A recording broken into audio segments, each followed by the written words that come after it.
Good morning, everybody. Happy Monday. It's here again. And what are we, the second Monday Mojo of the year? And last week we had goal setting. And this week I thought I've been a bit more structured just this year, maybe. But I really enjoyed, I was sort of going down the lines of looking at trends for 2026, seeing what there is. And I told a few of you last Wednesday that I got quite excited about it because actually there's never been a set of trends that are more suited to me as a maker and you too. So I thought, well, I'd delve a little bit further into it, and I put together a bit of a presentation for you all. So what I'm really hoping is that I can share the PowerPoint. Otherwise, I'm just going to be holding up slides. I printed them just in case. I've downloaded it as a video, as a PowerPoint. So let's see. I'll see if YouTube will let us share. But before we do that, let's just say good morning to everybody. A minute ago, it said I had 10 people in, and now it says 2. So if you're here, please say hello, and then I can say hello back to you. I got a scarf on because it is chilly in here this morning, but it's probably going to come off as we get talking. I got something blowing around on my lip. I don't know what that is, a bit of a hair. I set the fire alarms off this morning, tonguing my hair. So I've got something waggling around. Just feel it every now and again. I don't know what it is. Good morning, Mary. How are you? Good morning, Tony. How are you? Have you been affected by the storms? It's been awful, hasn't it? Just imagine, I was talking to Chris last night and the wind was strong here, and I was thinking, just imagine if this was any stronger, how frightening it would be. So I hope any of you that have had to deal with that storm are okay, and your friends and family and loved ones are okay. We've had snow, but it's gone now. However, I did try and clean my muddy boots this morning after walking Willow in a puddle. I thought, I'll come out of the field and my boots were muddy, so I thought, I'll just swirl them off in this big puddle. Stood in the puddle and did one of those flying, in the air movements with my feet, because underneath the puddle was still sheet ice. So I was very lucky not to have fallen over, and lucky my back was well enough to deal with it. So, good morning, Linda. You had the gales and rain here, but luckily we didn't lose water or electric. Oh, good. Oh, well, I'm glad you didn't, and I hope the storm hasn't caused too much damage for you. But yeah, the snow was wonderful on Saturday.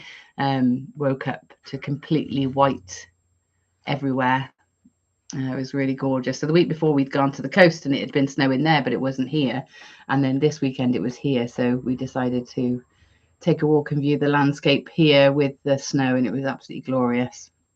A beautiful, beautiful, sunny, bright day. No wind at all on Saturday. And then yesterday, complete contrast: hail, sleet, snow, gale force winds. It wasn't very nice at all yesterday. But at least the roads are safer now, because I was worried about everybody getting in and out of the village and people walking on the pavements, because it was so dangerous, so slippy. So, but luckily, no incidents here. A few cars got stuck on the hill, couldn't come down, but that was about it. That's as far as it went. So what else? Oh, I've got something really exciting on my desk. I can't tell you too much about it because obviously it's a client's work, but well, it's a job I've got in from a client. I can't tell you too much about it, but just to see how, do you imagine how excited I was to see this little red pouch?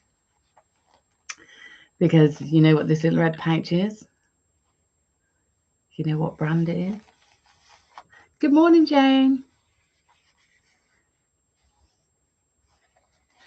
So it's red brush suede. It's beautiful. And so there's some identifying features on there. So I'm just going to open it. You can see the luxury, can't you? And just look at that. Cartier. I can't tell you what's inside, but I am so very excited and honoured to be working on a Cartier piece. Can you imagine? A little bit nervous actually, but oh, it just feels so luxurious and the weight of it's beautiful. Oh my God. So I can tell you it's not diamonds, but it is pearls. So I'll just put that there out the way. Hi, Nikki. How are you? Oh, I know. It's exciting, isn't it, Jane? Very, very exciting. Good morning, Marjorie. How are you? So yeah, so that's my very exciting thing. And then hopefully you all saw the dice challenge that I set on Wednesday. Nobody needed much help Wednesday, but I got loads of help from you, so thank you for that. But we will keep doing a monthly surgery on Facebook and see. You finally made it, Nikki, yay. And see how that develops through the year. And on those surgeries, I will be setting a dice challenge and inviting you all to challenge yourself to creating something a bit different, whether it just sparks a new idea or just challenges you to use some of your stash or try something different, then that's what it's there for. So whatever it inspires is great. And if you do take it on, take the challenge on, or even inspired in some way by the challenge or whatever comes up in the surgery, then please share whatever you make in Mojo, because it's lovely to see how it translates and how these sessions sort of influence you or help you in some way, because that's the point in doing it, really. So please let me know and share your makes. Nikki, thank you very much for sharing your first calendar tutorial. It's absolutely gorgeous. She did a marvelous job and I loved it in the gold. It looked really good. It actually really suited the design because it's like a Mayan inspired design. So yeah, it was really lovely. No, Linda, the surgery, the monthly Mojo surgery is just in Crow's Mojo live, a Facebook live, and you can always communicate with me through I send pictures through messenger chat, etc. But it's a way of just being in Mojo. There will be surgeries that are more sort of focused and paid as we go through the year, like I used to do, where you get sort of an interactive session on video with tutorials, etc. But for now, it's just I want to make a commitment to being live in Mojo every month, because I know that some people that use Mojo don't use YouTube and they miss out on these Monday live. I just want to make sure that I'm being present in Mojo as well as YouTube. Mojo is my baby and I've got a special place for it. So sometimes I'm really sad that we do it in YouTube, but there are issues that arise in Facebook, and also it just doesn't grow. So I want Mojo to grow again and be vibrant. And so that's, there is strategy, method in my madness. Got to try new things and keep up with the times, and that's what I'm doing. So but hopefully this gives us the best of both worlds. Jane, I've had a very busy past week looking after my aunt as she had surgery on Monday, but she's on the mend. Oh, well, I'm glad to hear she's on the mend. And it's nice that you get some quality time with your aunt as well. So it's even though you've been busy, so you haven't done any challenges, I'll let you off, Jane. We'll let you off. Good morning, Jean. Good morning. Thank you, Gemma. I was pleased with it. Yeah, you should be. It was absolutely gorgeous. So for those of you who don't know, I did a collaborative project with Charmers Gems, creating a wall calendar, which is somewhere amongst all my goodies. Where is it? Oh my goodness. Where are you? Oh, there you are.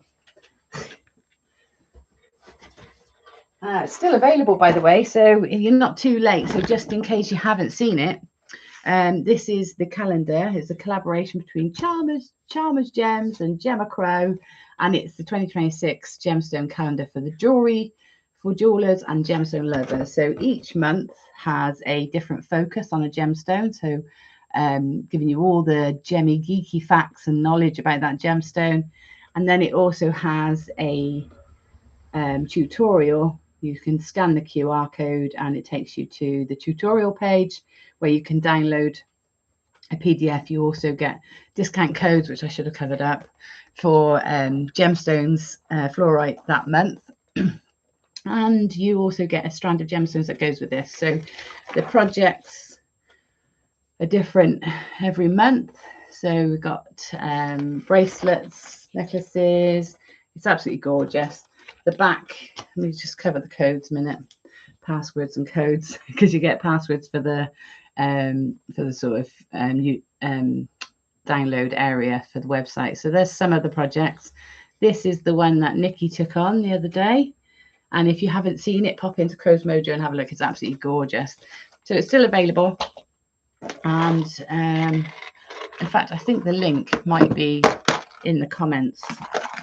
And this is the strand of gemstones you get. So you get 3 of each of the 12 gemstones featured in the calendar. It's a great calendar. The tutorials get released every month.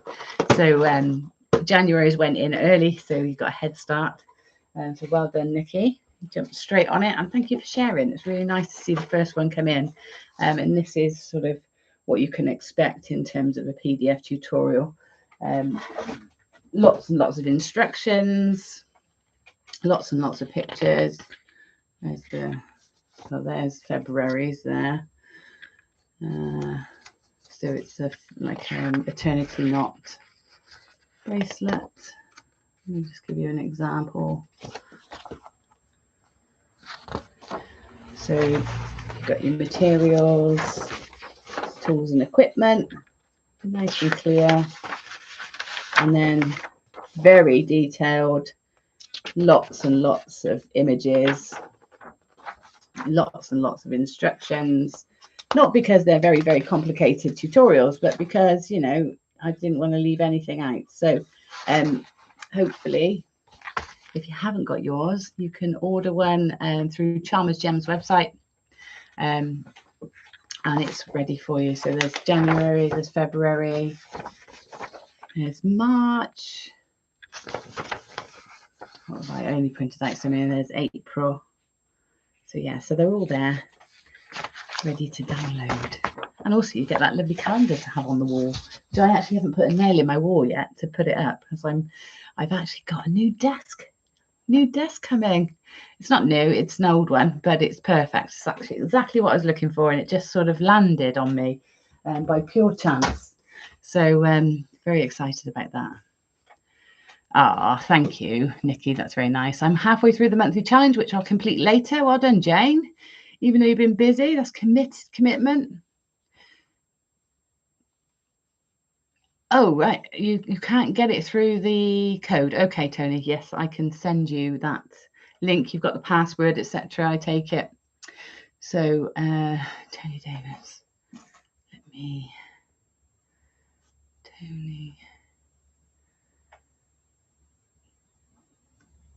I've got you on Facebook, Tony, so I'll send you the link. Not a problem. I might as well send you all the links for the rest of the year so that you have them. They won't be there, but you'll have the links ready. Got the password and that. Oh, good. No problem. You might also have seen I've put my first workshop up for the year, so my first online workshop, because I have had a bit of a hiatus from online workshops since September, and so online workshops are back. This being the first one. Let me see if that will focus in. Come on.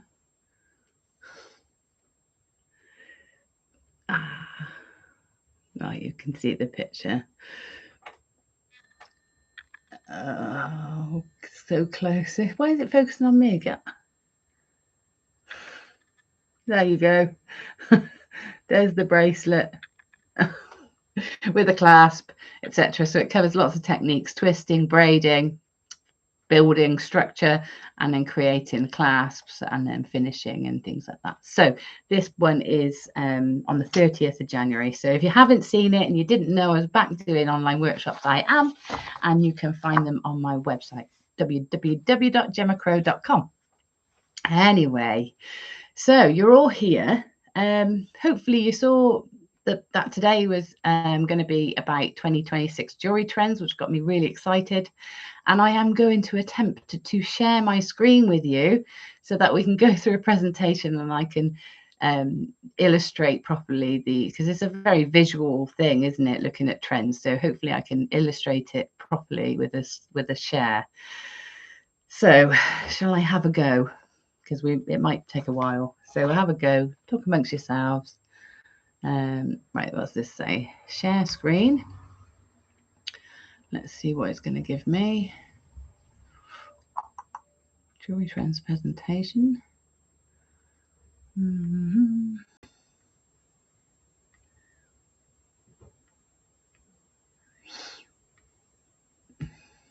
Entire screen.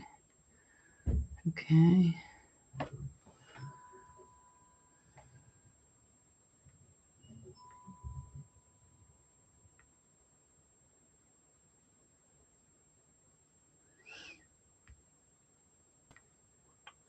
Let's see what this does. Ooh, hello. Now let's see. How's that? Can you see it? And I'm not going to know because I can't see the screen behind. Can somebody play a mini view? Yes, you can see it. Excellent. Right, I put it back then. I don't know what's happened. Look at all that. It's all like mirror, mirror, mirror. Isn't that weird? I don't know if you can see that, but it's very strange. I'm going to just take a picture of it because that is very odd. Just so I can sort of, when I'm trying to explain what happens to my nephew. Yes, can see it. Yes, yes, yes. Excellent. Let's make this bigger then, and we will start to go through. Now, I believe this is the video. So let me just see if I go back here.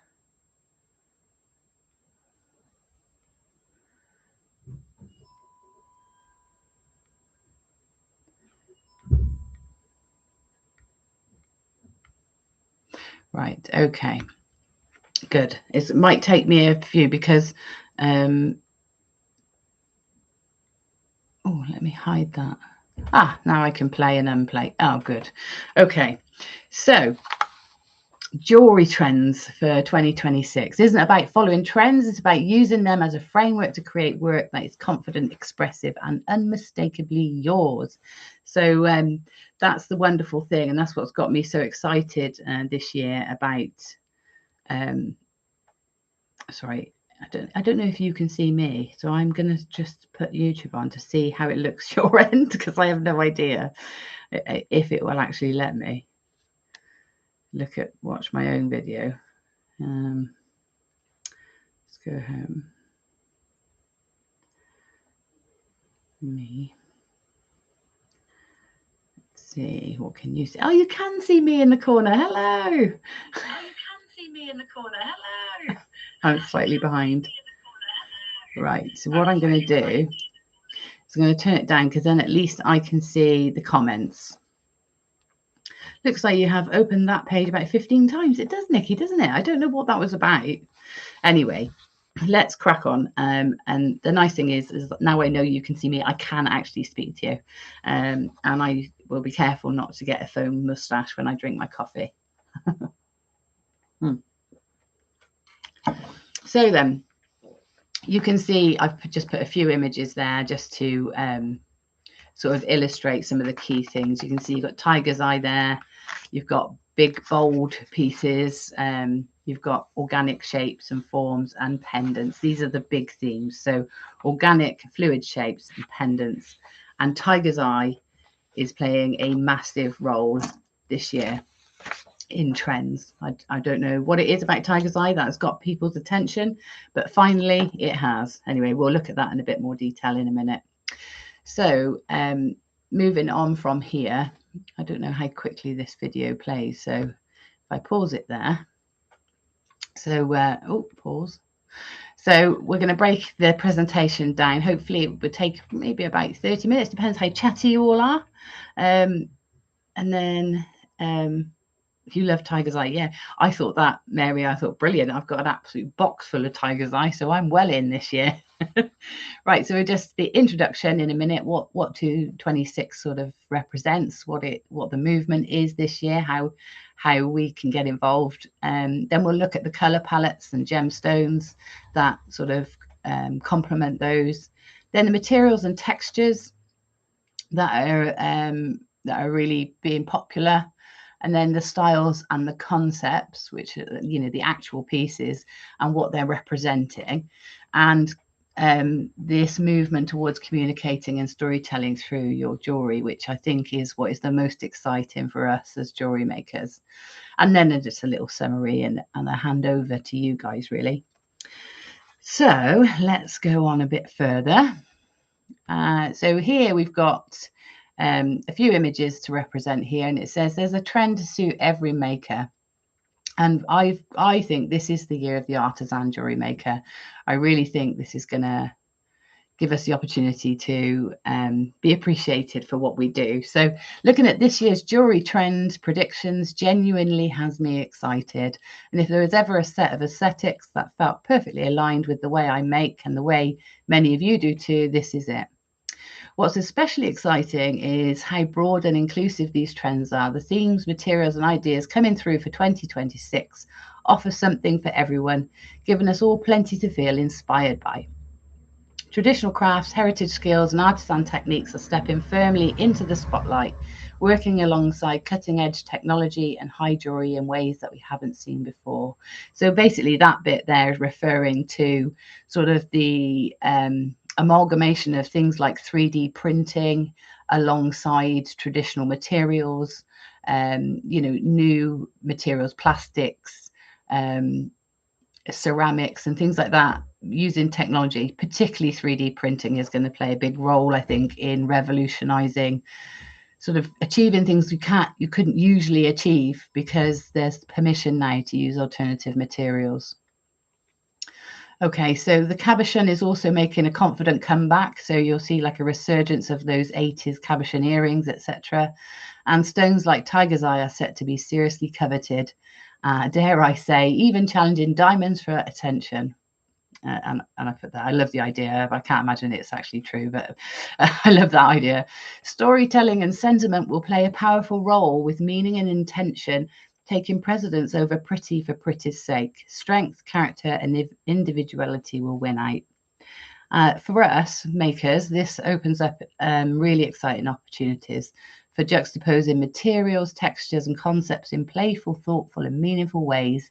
And finally, giving us permission to bring our entire stash together to really showcase our skills. So at long last, we can probably just chuck everything in together. So if you've got a bit of concrete lying around, maybe some resin, some gemstones, just get it all out, put it all together, because that playfulness, experimentation is what the sort of movement is inviting us to do. Okay.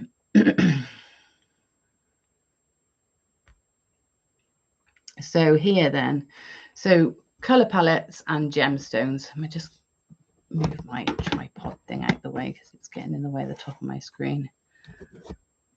Right, color palettes and gemstones. You can see here, you've got your cool, calm, peaceful color palette, which is like Sleeping Beauty, turquoise, amazonite, ombre, emeralds, aquamarine. So it's all these cool blues, greens, quite soft blues and greens, rather than your dual blues and greens that we've been used to recently.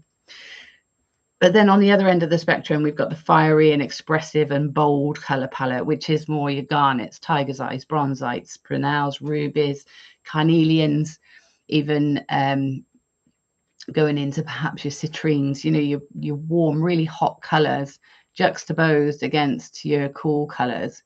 So you can see there, I've got a picture there of garnets, and you see the colors that garnets come in. I mean, you could literally create whole pieces with contrast, just with garnets and that color palette, and spinels, of course.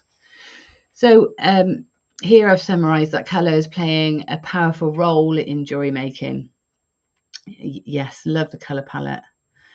Yeah, it's lovely, isn't it? Love turquoise. Yeah. So it's playing a powerful role with 2 key palettes emerging. Each resonates for different reasons. And while they can stand alone beautifully, they're especially compelling when used together to create contrast and tension. And you're going to see that theme right the way through the presentation. So on one side, we see a cool, calming palette with the greens and turquoises that evoke inner peace, balance, tranquility, all those things we associate with those cool blues and greens. And then in the contrast, as we mentioned, the warm browns, reds, and these are embodying self-expression, confidence, and bold individuality. So yeah, whether explored separately or deliberately juxtaposed, these 2 colour stories often make us exciting ways to communicate mood, meaning, and identity through their work. So lots of opportunities there with those palettes. And you'll also notice that in the background here, I've got the Pantone colour of the year, if you can call it that. It's quite controversial. Pantone colour this year is Cloud Dancer. And I don't know about you, but I mean, what were your thoughts? What did you know that? What were your thoughts on the fact that that's the colour of the year? It's when I first saw it, I was like, what on earth? How? Why? You know, it's nice, but I would hardly call it a colour. Obviously it is, it's a tone, you know, but you know, white, arguably black and white aren't colours. So I was very surprised at the choice. Very vanilla. It's weird. It is weird. It is a weird choice as a colour of the year. However, as with all things, I spent some time pondering it and thinking about it, and I can see where it comes from. So we'll sort of talk about that next. So colour palettes and gemstones continued then. I've got Cloud Dancer there as our feel. And so Cloud Dancer has sparked plenty of conversation, but it speaks clearly to a wider global shift towards calm, inner peace and tranquility amid uncertainty and change. And so when I was thinking about this, I was thinking it's actually a bit of a relief, isn't it, to just not have something that you have to work in. It's something that's neutral, timeless, something that you can add your own flair to. You can use it as a backdrop, or you can use it to communicate a whole. The fact that it's sparked controversy, I think, is key here. Like, if nobody was talking about it, then what does it matter? But also, it does allow us to really hone in on the trend of pearls as well. So, Cloud Dancer, you know, with that very neutral, cool white, you know, it's like a. Well, it's hard to tell actually, because see this color, and to put this presentation together, I use a software called Canva, and Canva allows you to pick a color from your presentation. So if you put an image in, it will allow you to use the colors in that image elsewhere, so that you get this nice consistency and fluidity to your presentation. So I color picked Pantone Cloud Dancer, as you can see, and I've used that as a backdrop for every slide. Made a nice backdrop. But interestingly, when I click on the color, it tells me that it's a yellow. So the hue in there is yellow. Well, for me, with my naked eye, I would have said that it's a green, or even, you know, virgin on a blue. But I don't know. Everybody sees color slightly different, which always amazes me, that, you know, how do we know what each of us see in a color? Yes, pearls do meet the brief perfectly, especially the continuing trend for organic pearls over round pearls, pearlescent textures and surfaces over plain, or, you know, flat, or just pure gloss surfaces. So yeah, the Pantone Cloud Dancer really does offer us, you know, a blank canvas. So in that way, it really does free us up. So we can use it to We don't have to use it, do we? It's there naturally. It is our backdrop. So for us creatives, Cloud Dancer offers something especially valuable, a soft, versatile neutral that creates the perfect backdrop for jewelry design. It allows materials, textures, and form to take center stage while also aligning beautifully with the continued love for natural organic pearls. Mary, you have tiger's eye, you have pearls, and you're having some ideas. That's brilliant.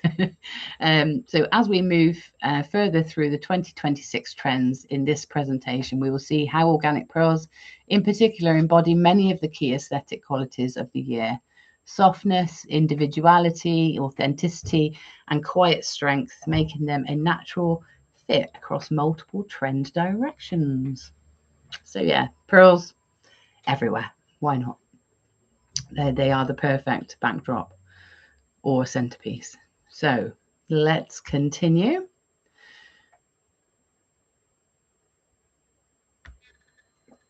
Okay, so now moving on to looking at the materials and textures.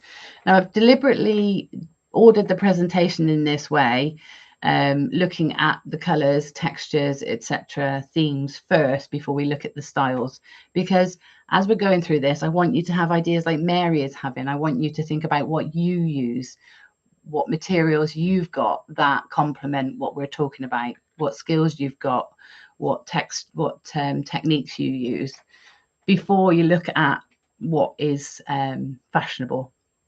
Okay, so it's deliberate. We're going to look at the actual trends later, but we're looking at these things first. So texture is a defining feature of the jewelry styles, often taking on an almost figurative quality. So we're thinking sculpture here, really, sculptural looks, fluid sculptural forms with smooth, undulating lines and high gloss finishes give the impression that metal itself is soft and pliable, almost like fabric. These qualities are expressed through sleek, oversized cuffs, statement rings, earrings, and bold pendants. Alongside this fluidity, surface texture also plays an important role. Patinas, finishes, and even implied textures created through pattern all hold space within the emerging styles. So basically, texture and interest, whether that's through actual texture or implied texture, and also lots of movement, lots of fluidity, it's all playing a big part. Texture becomes a tool for storytelling, used to communicate personal narratives and create visual and tactile contrast. So this narratives and personal stories really will come into it when I talk about themes and communication later, because it's a big part of the trend this year, is this shift between wanting things to be meaningful over just pretty and interesting. So often texture can play a big part in communicating a thought or a feeling or an event. So smooth, you'll all have your associations with texture, and that's the point. It's what you associate with it and how you tell the story through your work and through the texture and the color. Okay, so texture becomes a tool for storytelling, used to communicate personal narratives and create visual and tactile contrast. Rough organic surfaces are deliberately juxtaposed with smooth cabochon cuts. Glossy polished metals sit alongside raw or frosted gemstones, and it's this interplay of opposing textures that gives the work depth, character, and meaning. Oh crumbs, I'll have to get out of my delicate style. Oh yeah, well, there is that. It suits me, but there's a place for everything. So we'll get into it, Nikki.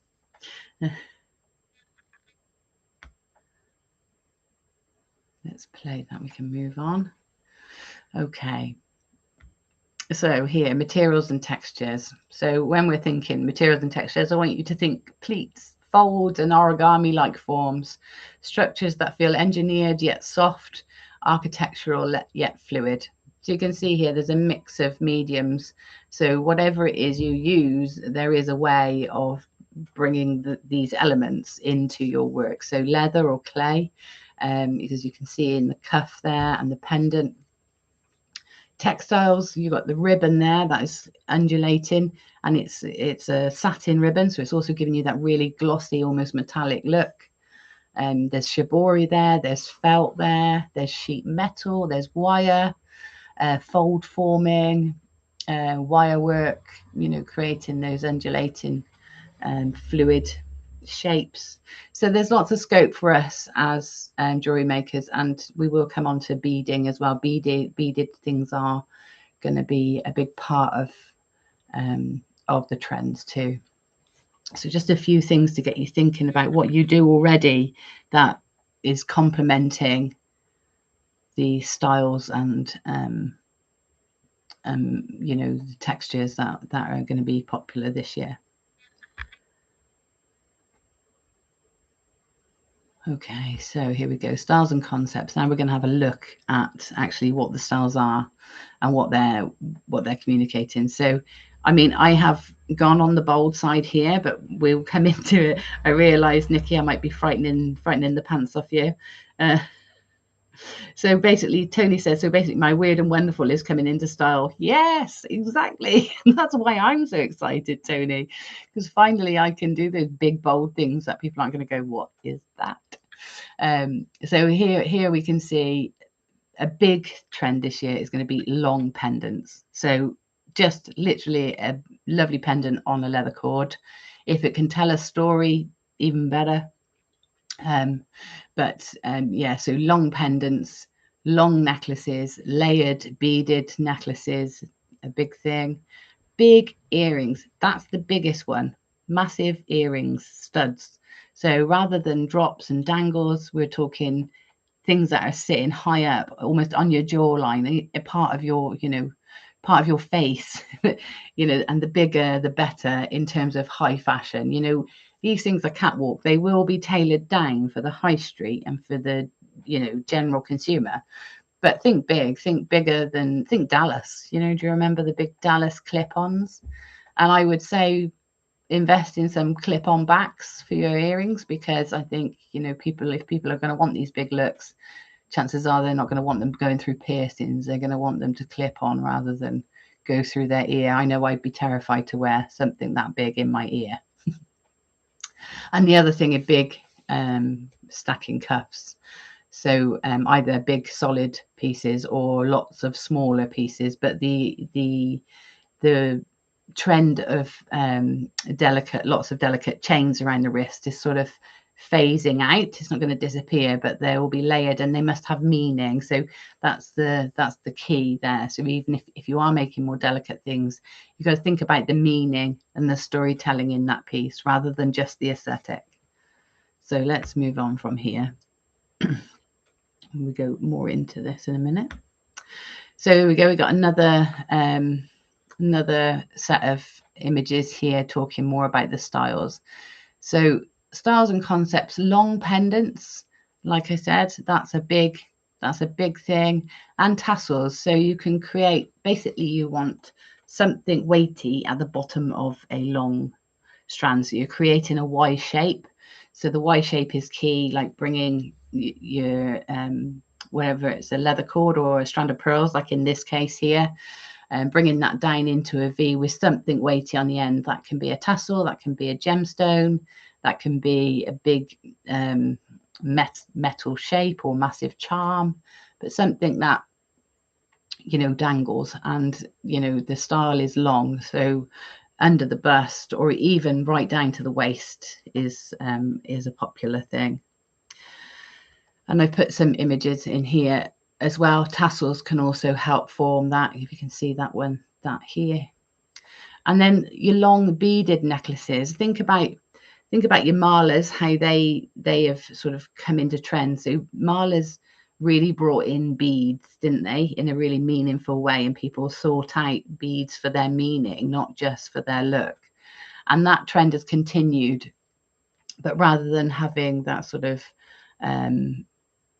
meditative emphasis like that your mala necklaces have, these are just visually beautiful. And you can see here you've got little stations on this one, and these beads can tell a story. These can be talismans or things that refer to nostalgia. So like this might be a coin that has the date of birth of, you know, that has the same birth date, year date or something like that. Or they can just be aesthetically pretty. It doesn't matter, but that meaning is part of the story, part of the narrative, part of the sales pitch. Then when you are promoting and selling your pieces, I think more than ever, it's important to tell the story of the piece in your descriptions, not just a description of the materials, but why, the intention. And I think that's the biggest difference, is we're probably already making these things and we know what the intention is. We have put them together for a reason. We know what the gemstones mean. We know why we use that next to something else. And sometimes it is just because it's pretty, but people are going to want to buy into a story. That's the movement. That's the shift this year. They want to communicate who they are, their identity, through their jewelry. And here, this high-low trend. So chokers, that sit really high on the neck. Apparently they are completely out, a no-no. So, but ones that sit just sort of on the collarbone, and then layered with lower pieces. The other trend that actually isn't visually interpreted here or shown here is a trend for bold chains, for example, or a bold base, so like a big chain like that, with tiny charms. So even though the scale seems completely out, playing with scale is fine this year. Apparently, it's a thing. So you could embellish that big bold chain with lots of small components, charms or elements. And Nikki, this is where you might thrive. You just in creating meaningful charms to build pieces that tell stories. So I'm thinking for you, maybe charm bracelets or story bracelets, where each gemstone represents something, but I think you could do really well focusing on storytelling this year. I'm already making the safety pin brooches. Yeah, I mean, they're a great thing to make. And again, this year, all about storytelling. So you will probably see more charms and things like that. People are adding to their pieces. Yeah, a few, says Nikki. Oh my God, have to get Mojo back, gone a bit. Oh, come on, Linda. Yes, love the copper. Let's go for it. Go for it with copper. I think copper, gold tones, you can see through this presentation, gold tones making a comeback. They've taken a back seat, but the warmer tones are definitely making a comeback. So, I think us copper lovers have got a good year this year. What else have we got on here? So, big chunky necklaces with some small charms, lots of layers, so like really curated looks, so stacking up, so offering your necklaces in different lengths so that people can stack them and put pieces together. People wanting to make a statement, wear everything at once. And then here we've got this massive oversized. Now this is really quite catwalk, but this is the sort of thing you might see people leaning towards, these big statement things, especially if Cloud Dancer is going to be sort of dominating the high streets in terms of colorways for shirts, jackets, jumpers, etc. You're going to see people wanting to communicate on that canvas with other things, and jewelry might play a big part in doing that. What else we got? Stacking bracelets. So stacking and layering with necklaces, but also stacking and layering with bracelets and bangles. So I think this here actually is looks like it's on some sort of memory wire, doesn't it? Because it's sort of wrapped around, but I'm not sure. But you can see there's all sorts of elements in here. You've got crystals, you've got shells. Again, it's that interest, that using materials in an unusual way. And that's all going to be sought out and looked for. Stacking. Brooches.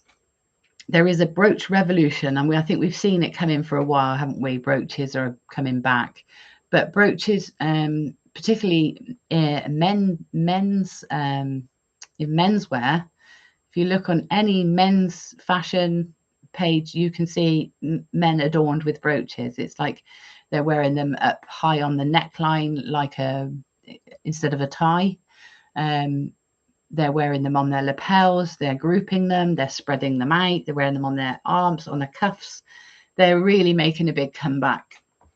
And also it's that vintage style as well. So vintage style is really coming into play, but also mixing vintage with new. So if you've got a stash of old brooches, why not try putting it onto a leather backing or a metal backing, or working something else into it, maybe having charms hanging off them.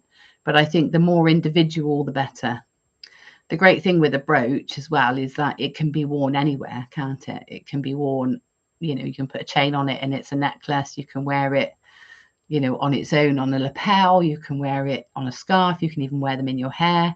So brooch is really versatile things to play with and to get creative with. You can see the big studs there, and also in that big stud you can see there's some like metallic texture in there as well. No gemstone, but you've got that smooth dome or circular center, which is sort of a key theme, and also that sort of pleated sculptural metal around the outside of it. Big rings, big stacked rings, so lots of them, not just one, but lots. And you can see a mixing of metals as well there. People not just sticking to one metal type, but mixing them all up. And serpents. I haven't put it all the way through this, but serpents, not because the snake necessarily means anything, but I'm sure there are many meanings you can attribute to snakes. But snakes are making a comeback because of that sinuous fluidity that they have, and so they are representative of what is in fashion. That sort of encircling, entwining, meandering, fluid form that they've got.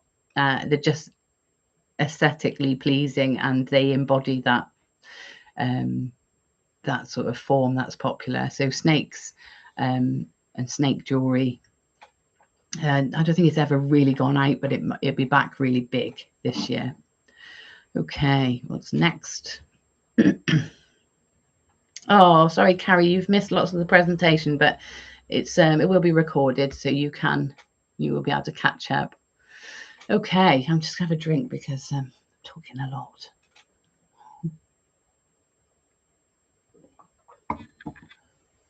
Any thoughts so far before we carry on?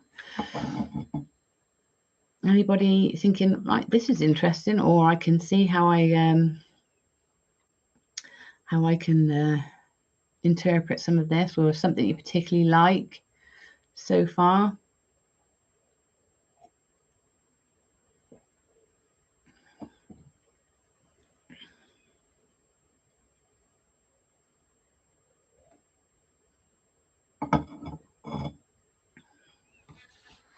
Right, I'm hydrated.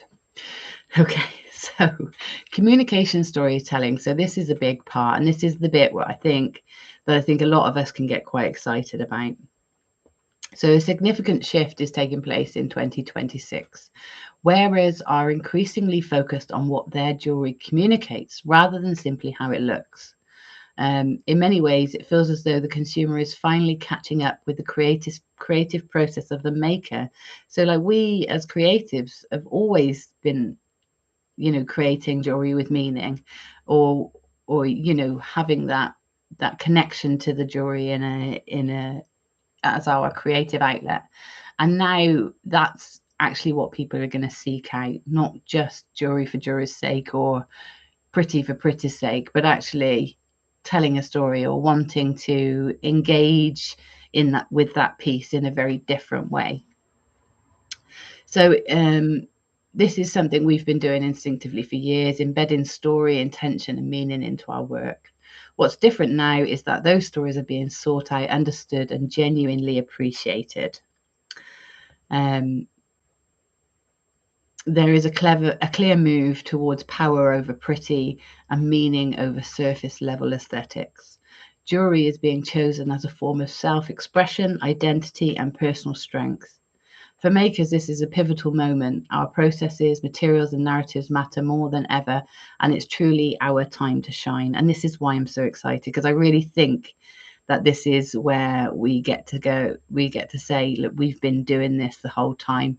And by making with our hands and forming these shapes and putting these palettes together, and, you know, just working these things, with such lovely intention goes into it. You know, when we're making, we can imagine somebody wearing it, can't we? We can imagine who would wear it and why, and, you know, how much thought and effort has gone into each element of the things that we create. And so it's lovely to think that actually there's a shift in what people are looking for. So it's very excited. Grace and grit, like that.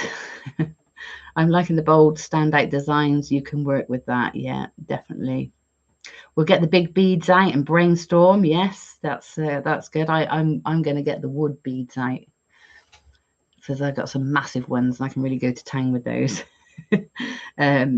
I'm loving it, especially the chunky bits, how I'm going to evolve the designs into what I'm making. Yes, I am motivated, says Nikki. Woohoo! So you can see I've got a few things here. So this lady here, I feel she just looks like she's telling a story, doesn't she? I think you can actually make a story about her. And that's because of how she's poised, how she's adorned. And so she's definitely communicating that she has she's enigmatic, isn't she? She's got that beautiful stance, like she is about to make changes in the world. And I think her jewelry is really helping that story. So that's what I mean by storytelling. People are going to curate their looks to actually you know, to make a statement or endorse something they're already doing. That might seem a bit abstract, but just take it down to a basic level. If you think about going for a job interview, you know, if you're going, I've always done it. You know, if I really want the job and it's something professional, then and I want to communicate, you know, sophistication, or I will wear pearls, you know, and quite subtle. But if I'm going down to a potential partner venue for workshops and I want to project that I'm creative, I'll wear something bold and creative, you know, that's a bit standout. So we do use our clothes and our jewelry to communicate, but this now more than ever, I think also people are using gemstones for personal strength much more than they ever did before. Okay, so you've got the sculptural pieces there on that hand. The other trend, apparently, going into the fashion side of things, is to paint your nails in the same color as the gemstones you're wearing on your fingers. So if you're wearing rubies, paint your fingernails red, etc., etc. And you can see just personalize things like the little tag there with the names on, Grace and Grit, that you like, Linda. There's the necklace with the green stones, the green cabochon there. That's one that represents one of the planets. I can't remember which one, but it represents one of them. This, again, the charms with things that have meaning to that person. And then this one is a stamped piece. And this one hits a few of the markers for the trends this year, because it's a stamped piece. So you've got your meaning. It's glossy, so you've got that sheen and that texture, but also it's sculptural because the message is sort of hidden by the piece being twisted to make a bead. So, oh dear, jewelry maker's nails. Yeah. Yeah, so that was hitting a few markers there. So I'll probably be repeating that piece. Okay, let's move on.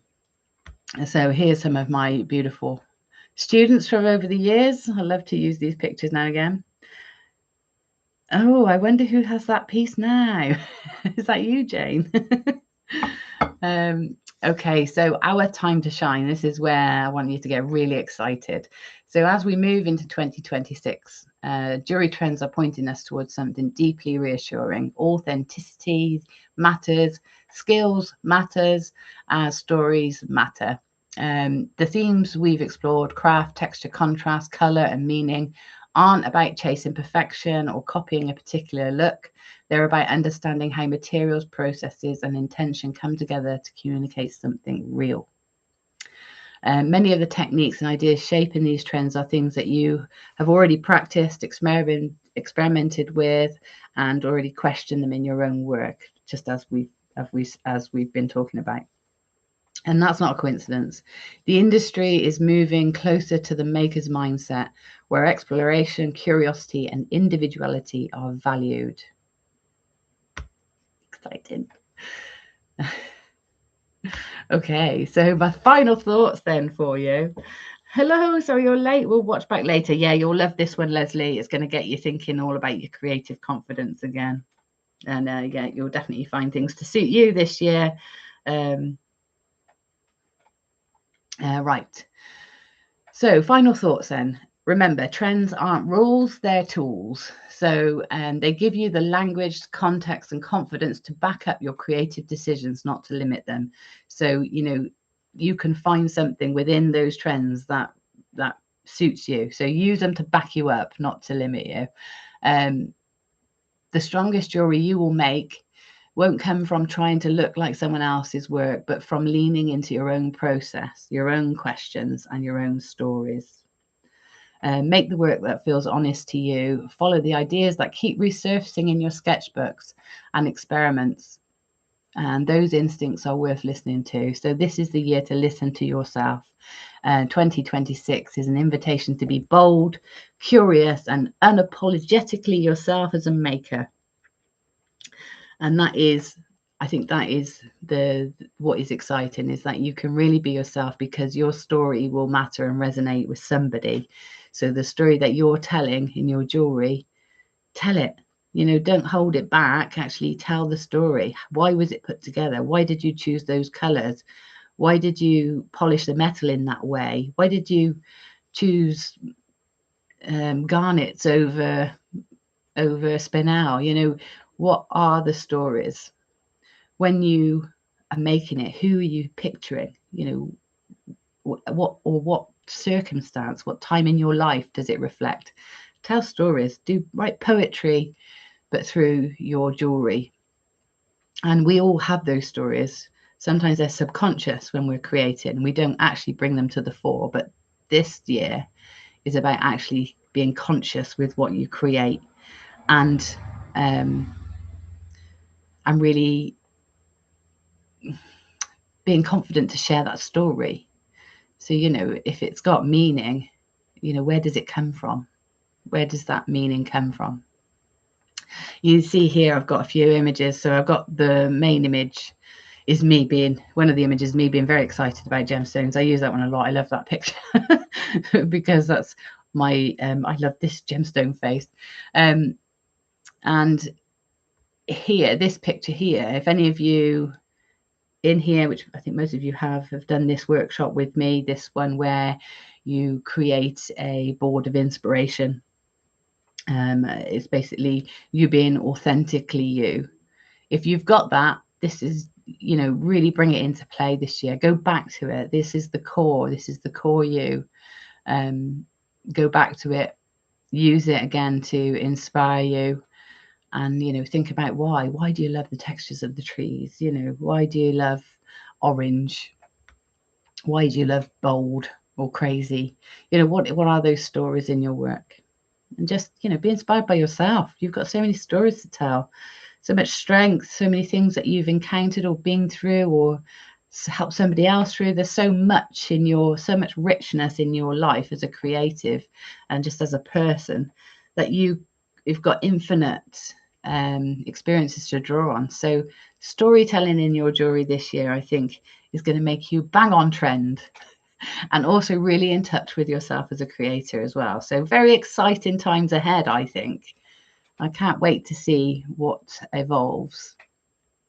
Okay, I think that's the last slide. It should be, shouldn't it? Final thoughts and signed off by me.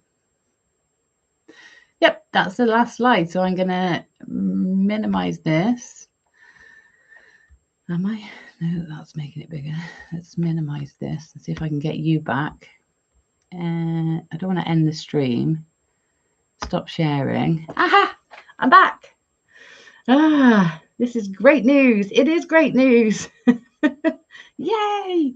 Is everybody excited? Are you all excited to get trendy? I think we just got trendy accidentally, didn't we? Finally, the trend has caught up with us. We've been doing it for years. But now it's going to be appreciated. It's like when your kids come home, you know, with this amazing jumper that they just bought, and you're like, I've got one of those in the loft. Or I had one of those when I was 15. So yeah, it's come round. It's our turn. Yay. But I do think, I know a lot of these things often are just sort of to help people sell stuff. You know, a lot of the videos and blogs and video logs, etc., that I watched to sort of research the trends for this year, a lot of them are trying to point you towards a shop where you can buy something, or a particular brand that is serving this criteria. So you have to really weed all through all that. But I think what is apparent and what is true, and certainly something I've experienced as well, is that there is a shift with people really wanting to make a connection to what they're wearing, particularly enjoying you know, choosing gemstones for a purpose. You know, they like it. So sometimes I'll see somebody looking at something and they'll say they like that, and I'll say, oh, well, that gemstone represents whatever it is, and then suddenly they're actually more engaged and more inclined to want to purchase it. Or then say, well, what about that one? What's that? What does that one mean? And I think people really are enjoying them, you know, having meaning in their pieces, or gifting meaning more than ever. So I know that's always been a thing, but now more than ever. Right, Jane says, massively. I said last year that I planned on using more copper. Can't wait to get planning. Yes, get planning and bashing and making fluidity. The fluidity, I mean, I can achieve some of that fluidity in copper. Fold forming in particular is something I want to come back to, and I've just been waiting to get my sort of hot station, that's what I'm calling it, ready in the shed, because I can't use a big torch in here. It's just too dangerous. And fold forming will make a big comeback for me, I think. But I was also thinking about other ways to achieve that. So maybe coming back to leather, or even clay, you know. So polymer clay is great. And these styles and what I was looking at this week took me back to my first ever polymer clay experience. And I think I would have been around 10 or 11. And I was bought a polymer clay set, you know, gift box, you know, with a set with projects in. And it had black clay in it, and it had gold mica powder, and it had some little sort of push-in gems, you know, like sparkly, not Swarovskis, but sparkly flatbacks, you know. And it had some clip-on earring components, and I made a pair of clip-on earrings. I wish I still had them. My friend still has a piece of the jewelry I made for her at school.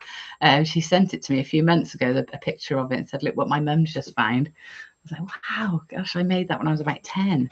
But I tell you what, those earrings that I made then would stand up today. They were nice earrings. They were almost sunflower-esque. They were black petals, and I made the petals and then twisted them.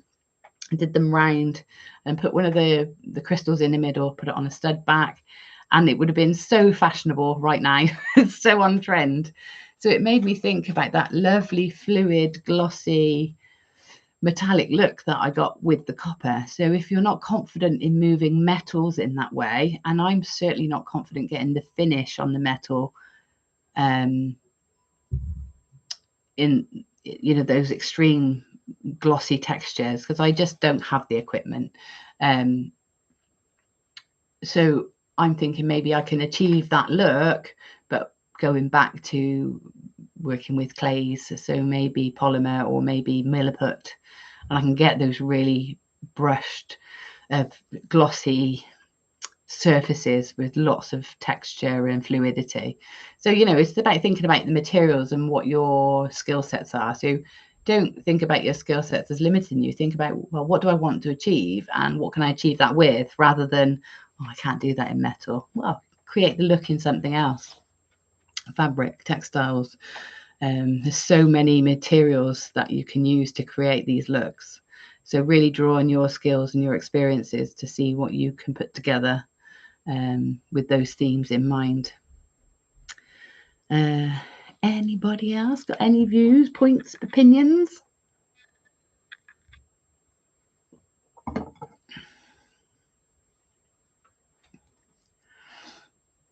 I will put this PowerPoint, the video. Where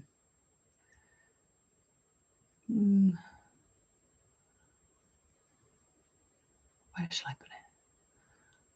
I can put the slides on. I'll put the slides on my website. I'll put it on as a video on my website, so you can literally just watch the slides. So if you, I'll put a link to it later. I'll decide where on the website I'll put it, where it fits most. I probably fit in the blog section on my website. There is a blog section I haven't updated in years, but there is a blog section. Perhaps I'll put it there. And then if you want to refer to it or use it as a tool or a reminder of what the trends are and how they can translate, then you can look back on it. And of course, this video will be here, so you can use it as you like. Right then, if you're all excited and ready to get going, then I'm not going to stop you. I think I'm going to say, hopefully this has been quite an exciting Monday Mojo. I'll tell you what we haven't done. I think that PowerPoint was all about believing in yourself, actually. But I did say we would do something in this book every week. So yeah, you'll enjoy it, Leslie. So what I'm going to do is I'm just literally going to flick the page. Oh, that was last week's. I'll just take that out because it was affecting the flow. So I'm just going to flick through the pages, find one, and here it is. Oh, the word on here is awesome. Oh, it's just so perfect. Look, listen, question, explore. You have something awesome within you. Discover and create. I mean, if that's not a sign, I don't know what is. I'm sorting my craft room out. Once that's done, there will be no stopping me. Yes, Jane. Go for it. It's the year of action. Action for all jewelry makers. That's my word. Awesome. I use it all the time. You are awesome, Tony. Okay, so that's cool. Anyway, that it expands here. So you have it within you to become good at anything you strive for. The thing is, never give up. Accept what you are and be proud of it. Be grateful for it, but never let it go to your head. Always keep your feet on the ground. Basically, you have two options in this world: live or die. And if you're going to live life crippled by fears of your own failings, then tell me, what exactly is the point? Oh, that one's a bit dying, isn't it? I felt like I was telling you off then. Let's ignore that last one and go with the awesome one. Look, listen, question, explore. You have something awesome within you. Discover and create. I think that's a mic drop moment. And we should all go and get creative.